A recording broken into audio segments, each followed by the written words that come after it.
ഓണത്തിന് മാത്രം വൻ ഡിമാൻഡുള്ള പൂവ് തുമ്പപ്പൂവ്. തൃക്കാക്കരയപ്പന് പ്രിയങ്കരമായ പൂവ്.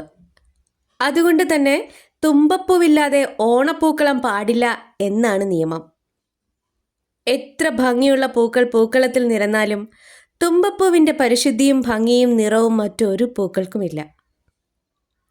മഴക്കാലത്ത് പൊട്ടിമുളച്ച് കർക്കിടകത്തിൽ നന്നായി വളരുന്ന തുമ്പ ഓണമാകുന്നതോടെ പൂക്കാൻ തുടങ്ങുന്നു. ഓണമെടുത്താൽ തൊടികളിലും വിജനമായ പ്രദേശങ്ങളിലുമെല്ലാം വെള്ളക്കോടിയുടുത്ത ഈ ശാലീന സുന്ദരിയെ കാണാം. ഓണവുമായി അഭേദ്യമായ ബന്ധമാണ് തുമ്പയ്ക്കുള്ളത്.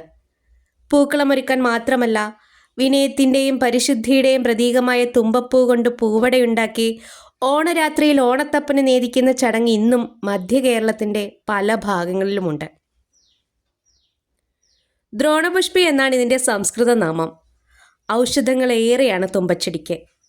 ആയുർവേദത്തിൽ പ്രധാനപ്പെട്ട ഒരു ഔഷധ സസ്യമായി തുമ്പച്ചെടി ഉപയോഗിക്കുന്നു.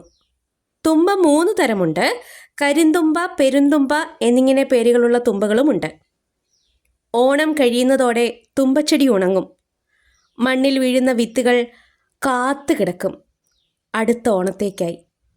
ഓണത്തെ വരവേൽക്കാൻ, ഓണത്തപ്പന് നേദിക്കാനുള്ള പൂവടയാകാൻ, ഓണപ്പൂക്കളത്തിലെ പരിശുദ്ധിയാകാൻ, വെണ്മയും നന്മയുമാകാൻ. വീഡിയോ ഇഷ്ടമായാൽ ഒരു ലൈക്ക്, കൂടൊരു ഹൈപ്പും കൂടി.